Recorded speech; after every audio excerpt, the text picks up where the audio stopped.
तीनों देवताओं के माता पिता कौन है, ब्रह्मा विष्णु के माता पिता कौन है, तो मुझे एकदम झटका सा लगा कि ऐसा कैसे हो सकता है, इन भगवानों के ऊपर भी कोई भगवान है। तो लाभ तो कुछ नहीं हुए और बल्कि उल्टा हानि ही हो गई। नवरात्रे आ गए तो दुर्गा माँ पे जल चढ़ाना और शिवरात्रियों में शिव जी की पूजा करना, तो मुझे अंदर से ऐसी खुशी फील हुई कि संत रामपाल जी महाराज ने मेरी उस श्रेष्ठ को गायब कर दिया बिना ऑपरेशन के। नमस्कार दर्शकों, एक बार फिर स्वागत है हमारी इस वीडियो में। आज हम शशि बहन जी से बातें करेंगे, इनका जीवन परिचय जानेंगे और जो संत रामपाल जी महाराज जी से दीक्षा ली थी उनके बारे में भी जानेंगे और पहले किस प्रकार की साधना पद्धति करती थी, उनसे क्या क्या लाभ हुए, क्या क्या हानि हुई, सारी जानकारी इनसे जानेंगे। नमस्कार बहन जी। सत साहिब जी। बहन जी क्या नाम है, थोड़ा अपना परिचय दें और कहाँ से हो वो बताएं। जी, मेरा नाम शशि दासी है और मैं वृंदावन से हूँ। तो बहन जी आप बताइए, संत रामपाल जी महाराज जी से दीक्षा लेने से पहले क्या क्या साधनाएं करती थी आप पहले?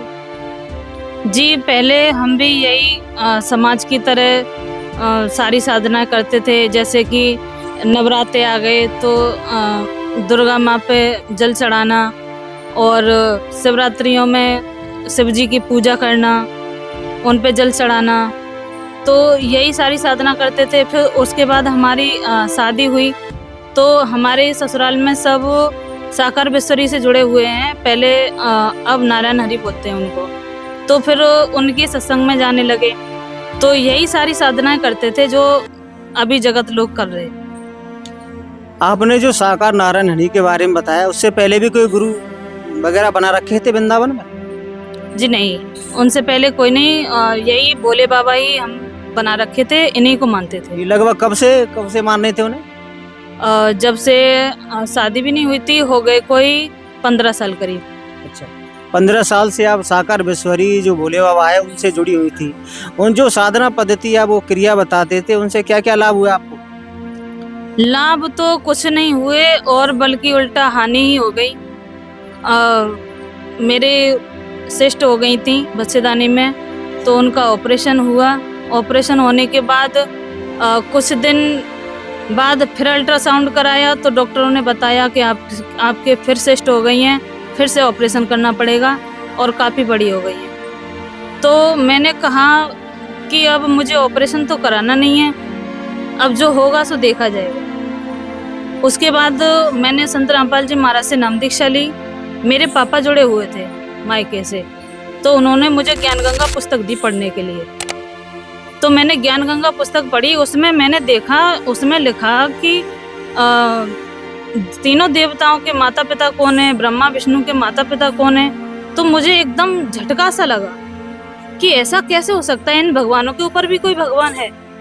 तो मैंने जब ज्ञान गंगा पढ़ी तो मेरे पापा ने बरवाला से मुझे ले जाके नाम दीक्षा दिलवाई। वहां से मैंने नाम दीक्षा ली। दीक्षा आपने कब ली, कितने वर्ष होंगे संत रामपाल जी महाराज जी? कब, कौन से सन में ली थी? संत रामपाल जी महाराज से मैंने 2014 में नाम दीक्षा ली थी बरवाला आश्रम से। तो वो जो दोबारा से मेरे श्रेष्ठ बताई थी, उसका ऑपरेशन बताया था।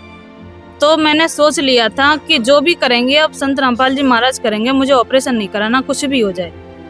तो उसके बाद मुझे थोड़ी बहुत कुछ परेशानी हुई और बच्चे भी नहीं थे, तो जेठानी जी ने कहा कि चल अपना इलाज करा ले, चल तो सही।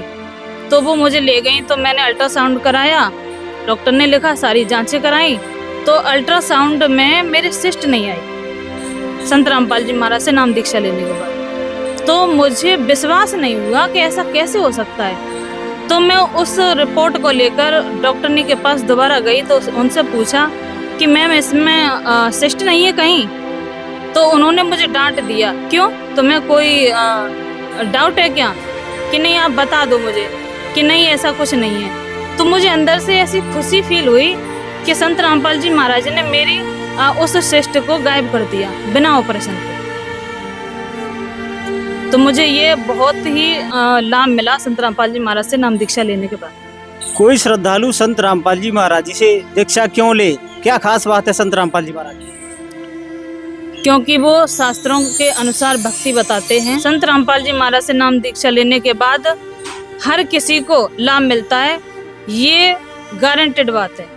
जिस किसी ने भी नाम दीक्षा ली है उससे जाकर पूछ लेना, हर किसी को 100% लाभ होता है।